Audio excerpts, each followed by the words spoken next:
اعوذ باللہ من الشیطان الرجیم ولما بلغ أشده واستوى آتيناه حكما وعلما وكذلك نجزي المحسنين ودخل المدينة على حين غفلة من أهلها فوجد فيها رجلين يقتتلان هذا من شيعته وهذا من عدوه فاستغاثه الذي من شيعته على الذي من عدوه فوكزه موسى فقضى عليه قال هذا من عمل الشيطان إنه عدو مضل مبين قال رب إني ظلمت نفسي فاغفر لي فغفر له إنه هو الغفور الرحيم قال رب بما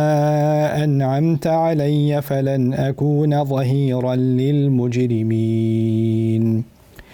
رب اشرح لي صدري ويسر لي أمري واحلل عقدة من لساني يفقهوا قولي فالحمد لله والصلاة والسلام على رسول الله وعلى آله وصحبه أجمعين أما بعد السلام علیکم ورحمۃ اللہ وبرکاتہ۔ اس سیشن میں اور کچھ آنے والے سیشنز میں میں آپ سے موسیٰ علیہ السلام کی کئی دعاؤں کے بارے میں ذکر کروں گا، اور ساری دعاؤں کو شاید ہم جائزہ نہ لے سکیں، لیکن کچھ اہم دعائیں ہیں جو میں چاہتا ہوں اس رمضان کم از کم آپ کے سامنے پیش ہو جائیں، تو انشاءاللہ اس سے ابتدا کرتے ہیں۔ یہ آج کی بات سورۃ القصص سے ہوگی۔ موسیٰ علیہ السلام کا قصہ کئی مرتبہ ذکر کیا گیا ہے قرآن میں، تفصیل سے کچھ خاص مقامات پر ہے۔ ان کی جو ارلی زندگی ہے، یعنی رسول بننے سے پہلے کی زندگی، رسول وہ بنے ہیں جب ان کی ملاقات اللہ تعالیٰ سے ہم کلام جب وہ ہوئے ہیں طور کے اوپر، اس سے پہلے کی جو ان کی زندگی ہے اس کی تفصیلی بحث سورۃ القصص میں 28ویں سورت میں ہے، اور اس سے میں آج ایک بہت ہی اہم دعا ہے جو نہ صرف اس کا اس قصے سے تعلق ہے لیکن ہماری زندگی سے بہت اہم اس کا تعلق ہے، اس کے بارے میں بات کروں گا۔ اس کو سمجھنے کے لیے اس سے پہلے جو سین ہے اس کو اپنے سامنے رکھنا ضروری ہے، تو میں وہ سین اسی لیے میں نے کچھ پہلے والی آیات کی بھی تلاوت کی تھی، تو وہ میں پہلے آپ کو سمجھا دوں، پھر اس کے بعد اس دعا کے بارے میں بھی بات کریں گے انشاءاللہ۔ ولما بلغ اشدہ واستوى، جب موسیٰ علیہ السلام ابھی وہ فرعون کے حکم کے اندر رہ رہے ہیں، اور آسیہ جو ہیں وہ فرعون کی بیوی ہیں، اور ان کی اپنی مدر بھی اب ان کی کیئر ٹیک کر رہی ہیں، اور وہ ان کو مسلمان کے طور پہ انہوں نے ریز کیا ہے، تو شروع سے ان کے پاس اسلام ہے، حالانکہ وہ بھی نبی نہیں ہیں مسلمان ماں ہونے کی وجہ سے، اور اپنے دین کو انہوں نے چھپایا ہوا ہے، لیکن ان کا ایک رائل سٹیٹس ہے ایجپٹ کے اندر، فرعون کی اپنی حکومت ہے، اور کیونکہ فرعون نے ان کو اڈاپٹ کر لیا ہے تو اس لیے ان کا ایک خاص سٹیٹس ہے شہر کے اندر۔ لیکن وہ جانتے ہیں کہ ان کی جو نسل کی رنگت ہے، ان کی جو اسکن کلر ہے، جو ایتھنیسٹی ہے، وہ فرعون والی نہیں ہے، ان رنگت میں بڑا فرق تھا ان میں اور بنو اسرائیل میں۔ تو وہ دیکھتے تھے کہ ان کے جو اپنے لوگ ہیں، جو جینیٹکلی ان کے اپنے لوگ ہیں بنی اسرائیل، جو مسلمان تھے اس وقت کے، وہ غلامی میں ہیں اور وہ اپریشن میں ہیں، اور ان کو وہ براہ راست مدد نہیں کر سکتے کیونکہ وہ قانون کے خلاف ہے۔ تو وہ پھر جایا کرتے تھے دوپہر میں، جس کو ہم قیلولہ کہتے ہیں، یعنی دوپہر کے ٹائم پہ لوگ سو جاتے تھے، کیونکہ وہ غلاموں سے جب کام کرواتے تھے دن کے دوران تو گرمی اتنی ہوتی تھی کہ جو کام کروانے والے ہیں، جو کوڑے مارنے والے ہیں، وہ بھی اب ان کے لیے بھی بہت زیادہ گرمی ہے، تو سارے بریک لیتے تھے دوپہر کے دوران نا۔ تو اس کو حین غفلت من اہلیہا، اس کو قرآن نے حین غفلت یعنی غفلت کا ٹائم دن کے درمیان جو ہوتا ہے اس شہر کے لیے، اس دوران وہ چھپکے جا کے لوگوں کی مدد کیا کرتے تھے، کہ وہی ایک وقت تھا ان کے پاس جس میں وہ کر سکتے تھے۔ لیکن آج تو یہ ایک ہسٹوریکل سین سا ہے جو میں آپ کے سامنے رکھنا چاہتا تھا۔ پھر اب آیات کی طرف آتے ہیں۔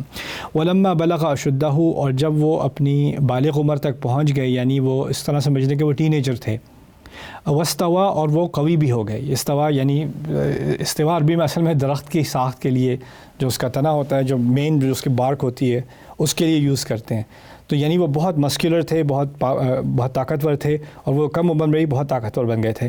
اللہ تعالیٰ نے کہا آتیناہ حکما و علما، کہ ہم نے انہیں حکم یعنی فیصلہ، حکمت کی بنیاد پر فیصلہ کرنے کی توفیق اور علم دیا۔ تو پہلے اس طرح سمجھ لیں کہ سمجھ دی یا حکمت دی اور علم دیا۔ یہی عجیب بات ہے کہ ایک ینگ نوجوان جو سیلیبریٹی بھی ہے، جو رائل سٹیٹس بھی ہے، پیسے بھی کی کوئی کمی نہیں ہے، پھر مسکولر بھی ہے، طاقتور بھی ہے، اور اس عمر میں ہے، تو اس عمر میں جب لڑکے ہوتے ہیں اور ان کی ایبیلٹی بھی ہوتی ہے، اسٹرینگتھ بھی ہوتی ہے، ساری چیزیں ہوتی ہیں، اور آزادی بھی ہوتی ہے، پیسہ بھی ہوتا ہے، تو پھر وہ اپنی زندگی کی سب سے بیوقوف حرکتیں اس عمر میں کرتے ہیں. اور اللہ تعالیٰ نے ان کے لیے خاص اس عمر کی ذکر کرنے کے بعد کہا آتیناہ حکماً و علماً، یعنی علم پہلے نہیں کہا، حکمت پہلے کہا. اچھے فیصلے کرنے کی انہیں توفیق دی، حکم دیا، اور پھر اس کے بعد مزید علم، کیونکہ علم اصل میں ینگ عمر میں علم آسان ہوتا ہے بچے کے لیے، یاد کرنا، اسٹڈی کرنا، ذہن تیز ہوتا ہے، شارپ ہوتا ہے. لیکن حکمت تجربے کے بعد آتی ہے. لیکن یہاں پر حکمت کا ذکر پہلے کیا گیا ہے، اچھے فیصلوں کا، اچھی چوائسز کا ذکر پہلے کیا گیا اور پھر علم کا.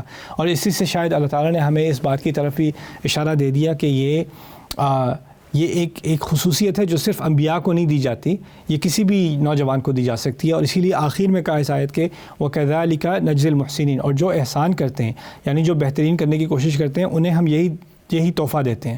تو جو ینگ لڑکے ہیں جو یہ بات سن رہے ہیں میری، جو ینگ نوجوان ہیں، کالج اسٹوڈنٹس ہیں یا ہائی اسکول میں ہیں یا میٹرک وغیرہ کر رہے ہیں، اس عمر میں آپ کو لوگ بچہ سمجھیں نہ سمجھیں، اگر آپ کے اندر احسان آ گیا نا، بہترین کرنے کی صلاحیت آ گئی، تو آپ میں بزرگوں والی حکمت اس عمر میں آ سکتی ہے اور سیکھنے کی صلاحیت آ سکتی ہے. وَكَذَلِكَ نَجْزِي الْمُحْسِنِينَ. اور یہ سب ہونے کے بعد وہ اپنا ٹائم کسی بھی طریقے سے گزار سکتے تھے، کسی بھی عیش میں، عیاشی میں گزار سکتے تھے. لیکن اللہ تعالیٰ کہتے ہیں وَدَخَلَ الْمَدِينَةَ عَلَى حِينِ غَفْلَةٍ مِّنْ أَهْلِهَا، وہ شہر میں داخل ہوئے اس وقت جب لوگ اس میں غفلت میں تھے. یعنی اس وقت آیا کرتے تھے جب لوگ سو رہے ہیں، جب کوئی جو ہے آگے سے سناٹا ہے سڑکوں پہ، تو کسی بزرگ کی جا کے مدد کر دی، بنو اسرائیل میں سے کسی بیمار کی تیمارداری کر دی، اس طرح کے کام کر دیے. اس سے اشارہ بھی اس بات کی طرف ملا کہ جس کو اللہ تعالیٰ نے حکم اور علم دیا ہے کم عمر میں، اور اس کا احسان کیا ہے کہ وہ لوگوں کی جا کر مدد کرے. وہ اس ٹائم کو صرف میچ دیکھنے کے لیے یا کانسرٹ پہ جانے کے لیے ان چیزوں میں نہ لگانے کے بجائے کچھ نہ کچھ والنٹیئر کرے، اس انرجی کو ہاسپٹلز میں والنٹیئر کرے، اورفنیجز میں مدد کرے، کسی سے جا کے کسی نہ کسی طرح کنٹریبیوٹ کرے، اپنے فری ٹائم کو اس طرح استعمال کرے. فَوَجَدَ فِيهَا رَجُلَيْنِ يَقْتَتِلَانِ، تو وہاں پر اس نے دیکھا کہ دو لوگ ہیں جو آپس میں لڑ رہے ہیں اور تقریباً قتل پر اتر آئے ہیں. هذا من شیعته وهذا من عدوی، هذا اسم الاشارہ للقریب، یعنی قریب پہنچے تو نظر آیا کہ یہ جو ہے یہ میرے اپنے گروہ میں سے ہے، یعنی یہ بنی اسرائیل میں سے ہے، مسلمانوں میں سے ہے. وهذا من عدوی، اور یہ میرے دشمن میں سے یعنی فرعون کی فوج میں سے ہے. فاستغاثه الذی من شیعته علی الذی من عدوہ، تو جو ان کے اپنے گروہ میں سے تھا یعنی جو مسلمان تھا، فیلو مسلم تھا، اس نے ان کی مدد مانگی. اوپر سے ان کی مدد، استغاثہ کہتے ہیں بارش کی دعا کو، صلاۃ الاستغاثہ کہتے ہیں. کیوں؟ کیونکہ مدد اوپر سے آ رہی ہوتی ہے. اشارہ اس طرف کیا جا رہا ہے شاید کہ موسیٰ علیہ السلام کے اتنے قد کے تھے اور اتنے طاقتور تھے کہ ان کی مدد اوپر سے آ کر گرے گی آسمان کی طرح. تو انہوں نے کہا فاستغاثہ الذی من شیعتی، جس کی پٹائی ہو رہی تھی، انہوں نے جو ان کے گروہ میں سے تھا انہوں نے ان کی مدد مانگی اس کے خلاف جو ان کے دشمنوں میں سے تھا. تو یہ سین کیا ہے کہ ایک مسلمان ہے، اس کو کافر پولیس فورس جو ہے وہ اس کی پٹائی کر رہی ہے، وہ اپنی جان بچانے کے چکر میں ہے، وہ تھوڑا سا بہت فائٹ بیک کرنے کی کوشش کرتا ہے لیکن اس میں اتنی طاقت نہیں ہے. تو موسیٰ علیہ السلام کی وہ فریاد کرتا ہے کہ اپنے مسلمان بھائی کی مدد کیجیے. ٹھیک ہے، تو اس سین میں تو اب پہلے آپ جانتے ہوں گے کہ بنی اسرائیل غلام تھے اور یہ سین ہزاروں دفعہ روز ہوتا تھا. یعنی وہ لوگ تو اپریسڈ ہیں نا، وہ تو مظلوم قوم ہے، وہ غلامی میں ہیں، اور جو کافر قوم ہے ان کے اوپر وہ ان پر ظلم ڈھاتی ہے. یہ تو اس کی ریالٹی تھی. تو یہ ایک کیس ہو رہا ہے لیکن اس طرح کے ہزاروں کیس ہوتے رہتے ہیں. تو موسیٰ علیہ السلام نے یہ دیکھا تو انہوں نے کوئی نئی چیز نہیں دیکھی، یہ تو روزمرہ کا سین تھا نا. تو پھر جب انہوں نے مدد مانگی فَوَكَزَهُ موسیٰ، تو موسیٰ علیہ السلام نے سوچا ہاں ٹھیک ہے کافر ہے اور یہ میرے مسلمان بھائی پہ ظلم کر رہا ہے، مجھے تو انوالو ہونا چاہیے. تو وَكَزَهُ موسیٰ، تو موسیٰ علیہ السلام نے اسے مکہ مار دیا. فَقَضَىٰ عَلَيْهِ، تو وہیں اس کا قصہ تمام کر دیا، یعنی اس کو موت آ گئی ایک مکے کے بعد. اتنے طاقتور تھے وہ. ان کا مقصد اس کو قتل کرنا نہیں تھا، ان کا مقصد تھا اس کو روکنا، لیکن انہوں نے مکے کے ذریعے سے روکا اور وہیں اس کی موت ہو گئی. قال، اب موسیٰ علیہ السلام نے کیا کہا؟ کیا تکبیر کہی کہ کافر کو مار دیا، یا خوشی منائی، یا اپنے اللہ تعالیٰ کا شکر ادا کیا کہ اس نے مجھے اتنی صلاحیت دی، اتنی قوت دی ہے کہ میں نے اپنے مسلمان بھائی کو بچا لیا؟ کیا کہا انہوں نے؟ قال هذا من عمل الشیطان، انہوں نے کہا یہ شیطان کے عمل میں سے ہے. انه عدو، وہ واقعی میں دشمن ہے، مضل، گمراہ کرنے والا ہے، مبین، واضح طور پر گمراہ کرنے والا ہے، کھل کر گمراہ کرتا ہے. اس میں گمراہی کیا؟ انہوں نے تو مسلمان کی مدد کی تھی، انہوں نے تو کافر پہ ہاتھ اٹھایا تھا. کافر وہ جس نے بنی اسرائیل کو غلام بنایا ہوا ہے. بعد میں سالوں بعد آ کر موسیٰ علیہ السلام نے یہی بات تم فرعون سے کہنی ہے، ان عبدت بنی اسرائیل، آپ نے بنی اسرائیل کو غلام بنایا ہوا ہے. تو پھر اس میں کیا غلط کیا انہوں نے؟ دیکھیے آج کا بھی مسلمان لڑکا، مسلمان نوجوان سنتا ہے کہ کہیں کافر فورسز جو ہیں مسلمانوں پر حملہ کر رہی ہیں، مسلمانوں کے ساتھ زیادتی ہو رہی ہے، تو وہ کہتا ہے میں نے بھی کچھ کرنا ہے، مجھے کوئی مکہ مارنے کا موقع دینا چاہیے، مجھے بھی ہتھیار اٹھانے چاہیے، مجھے بھی فوراً جوابی کارروائی کرنی چاہیے۔ تو اگر یہی کرنا ہے تو پھر تو ہمیں تو تکبیر کہنی چاہیے موسیٰ علیہ السلام کی کہ اس کارروائی پر خوشی منانی چاہیے کہ انہوں نے مظلوم کی مدد کی۔ لیکن یہاں وہ یہ کیوں کہہ رہے ہیں ھذا من عمل الشیطان، اور یہ بھی نہیں کہ میں نے آپ کو بتایا یہ تو روز ہوتا ہے وہاں پر۔ اصل میں جو بات سمجھنے کی ہے نا، قرآن کی حکمت یہاں بہت عظیم ہے، وہ یہ ہے کہ آپ نے اگر 1000 دفعہ ایک کیس دیکھا ہے، 1000 دفعہ آپ نے ایک چیز دیکھی ہے، فلانی فیملی میں کسی شوہر نے زیادتی کی بیوی کے ساتھ، ایک اور نے کسی ان لاز نے زیادتی کی بیوی کے ساتھ، کسی اور فیملی میں ہوا، کسی اور فیملی ہوا، اور آپ نے دیکھا کہ ہمیشہ شوہر کی غلطی ہوتی بیوی کی نہیں ہوتی، تو آپ ہر کیس میں دیکھیں گے شوہر کی ہی غلطی ہوگی، بیوی کی نہیں ہوگی۔ یا آپ نے ایک کیس دیکھا کہ جو شوہر تھا وہ مظلوم تھا، شوہر کے ساتھ زیادتی کی گئی، ایک اور کیس دیکھا شوہر کے ساتھ زیادتی کی گئی، آپ کے دماغ میں یہ آئے گا سارے شوہر بیچارے مظلوم ہیں، بیویاں ہی خراب ہوتی ہیں۔ آپ اور کیسز کو دیکھ کے اس کیس کو جج کر رہے ہیں۔ کسی جج کو اگر آپ سمجھیں کوئی ڈیورس کورٹ کا جج ہو، اگر اس کے سامنے 1000 کیس آئیں تو وہ اس کی جاب کا حصہ ہے کہ وہ کسی پرانے کیس کے باعث کو لے کے اگلے کیس کو نہ جج کرے، لازم ہے اس کے اوپر۔ یہاں تک کہ رسول اللہ صلی اللہ علیہ وسلم کے بارے میں ایک بڑی زبردست حدیث ہے کہ قتال کے دوران اسامہ رضی اللہ تعالیٰ عنہ نے کسی کافر کو قتل کرنے لگے تھے، قتل کرنے سے پہلے ہی انہوں نے شہادت لے دی، اس بندے نے یعنی اشہد ان لا الہ الا اللہ واشہد ان محمد عبدہ ورسولہ، اسلام قبول کر لیا قتل ہونے سے لمحہ پہلے۔ تو صحابی نے کہا کہ یہ کیا ڈرامہ ہے، ابھی میں نے کوئی دعوت تھوڑی دی تھی اسے اسلام کی کہ ابھی اس کو حکمت سمجھ آ گئی، مرنے لگا ہے تو اس نے خواہ کا اسلام قبول کر لیا کہ اسے پتہ ہے مسلمان ایک دوسرے کو نہیں مارتے، تو اس لیے اس نے یہ اسلام قبول کیا تو انہوں نے اس کو مار دیا۔ بعد میں رسول صلی اللہ علیہ وسلم نے خاص ان کی پوچھ گچھ کی، کہا کیا کرو گے جب وہ شہادت تمہارے خلاف آئے گی قیامت کے دن۔ ایک اور روایت میں اس کا سینہ کھول کے دیکھا آپ نے، یعنی آپ کو تو لگے آبویس ہے کیس، لیکن آپ پھر بھی جج نہیں کر سکتے۔ تو خاص کر اگر آپ نے کوئی ایکشن لینا ہے کسی کے خلاف، آپ پوری سچویشن جانے بغیر، آپ نے دیکھیں موسیٰ علیہ السلام دیکھ رہے ہیں کہ دو لوگوں کا جھگڑا ہو رہا ہے، ان کو یہ نہیں معلوم جھگڑا کیوں ہو رہا ہے، اسمپشن ہے، ایک زن ہے، ایک گمان ہے کہ جس طرح اور ہوتے ہیں یہ لوگ ظلم کرتے ہیں، یہی وہ سین یہی ہوگا، اور اس میں کیا مختلف ہونا ہے۔ تو یہ جب ہم ایک دفعہ اپنے ذہن سے یہ پاسبلٹی بند کر دیتے ہیں نا کہ واقعی ہو سکتا ہے کہ ٹھیک ہے وہ واقعی وہ ظالم قوم ہے اور یہ مظلوم قوم ہے، لیکن اس ایک کیس میں یہ ہو سکتا ہے کہ یہ مظلوم ہے اور وہ ظالم ہے، یہ بھی، اور یہ ظالم ہے اور وہ مظلوم، یہ بھی ہو سکتا ہے، اور یہی ہوا۔ تو جب انہوں نے جلدی کی، یعنی سچویشن کو پوری طرح سمجھنے سے پہلے جب انہوں نے اس پر عمل کیا، کارروائی کی، وہ ہے شیطان کا عمل کہ جلدی کرنا۔ العاجلۃ من الشیطان کلا بل تحبون عجلت، جلدی شیطان کی طرف سے آتی ہے۔ انہوں نے فوراً اس بات کو ریکگنائز کیا کہ میں نے اپنے دماغ میں تو کوئی اچھا کام کیا تھا، لیکن اس کی اصل کیا ہے کہ میں نے یہ غلط کام کیا ہے۔ انہوں نے پھر اللہ تعالیٰ سے معافی مانگی، انہوں نے پھر اب عمل شیطان۔ تو اس میں بھی یہ جو میں نے کہا تھا اس دعا کی بڑی گہری اہمیت ہے۔ پہلی بات، غلطی کیا ہے؟ غلطی یہ ہے کہ میں سمجھا تھا کہ میں کوئی اچھا کام کر رہا ہوں لیکن میں نے کیا برا کام، اس کو ریکگنائز کرنا، یعنی اڑنا جانا نہیں، میں نے ٹھیک کیا تھا، ہاں تو ٹھیک ہے نا، یہ لوگ دیکھو کیا کچھ کرتے ہیں تو میں نے صحیح کیا تھا۔ بہانے بنانے کے بجائے فوراً ریکگنائز کیا۔ ابھی پورا کیس ان کو نہیں معلوم، لیکن ان کو اس بات کا احساس ہو گیا کہ انہیں چیز سمجھنے سے پہلے انہیں اگر کسی ایک پارٹی کو سزا دینے کی امپلس ہوئی کہ وہ اس پر آ گئے جلدی سے، تو یہ بہت بڑی غلطی ہے، اور یہ شیطان ورغلاتا ہے۔ شیطان اچھائی کی بھیس میں برائی کروا دیتا ہے کبھی کبھی۔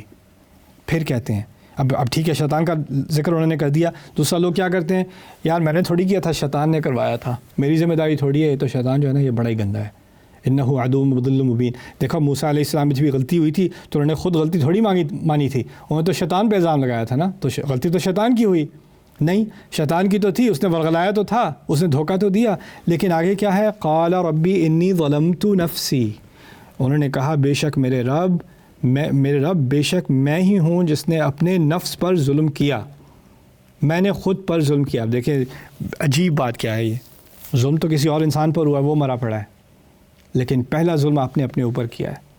کیوں؟ کیونکہ یہ جو بڑا ظلم ہے نا، اس کی پیمنٹ آگے جا کے ہوتی ہے۔ تو انہوں نے فوراً کہا میں نے اپنے اوپر ظلم کیا، میں اعتراف کرتا ہوں یہ میری غلطی ہے، شیطان کا ہو نہ ہو غلطی فیصلہ آخر میں میرا تھا، میں نے اپنے اوپر ظلم کیا ہے، فاغفر لی، تو مجھے معاف کر دے۔ یاد دلاتا ہوں کہ وہ ابھی نبی نہیں تھے، ابھی رسول نہیں تھے، اللہ سے ہم کلام ابھی نہیں ہوئے تھے۔ وَكَلَّمَ اللَّهُ مُوسَىٰ تَكْلِيمًا، بعد کی بات ہے، اللہ تعالیٰ موسیٰ سے بات کیا کرتے تھے۔ وہ جب طور پر گئے ہیں تو اس کے بعد ان سے بات ہوئی ہے، ملاقات ہوئی ہے، اور پھر انہیں نبی بنایا گیا، رسول بنایا گیا۔ یعنی یہ ایک مسلمان نوجوان ہونے کی حیثیت سے یہ بات کر رہے ہیں، وہ فاغفر لی، مجھے معاف کر دیجئے۔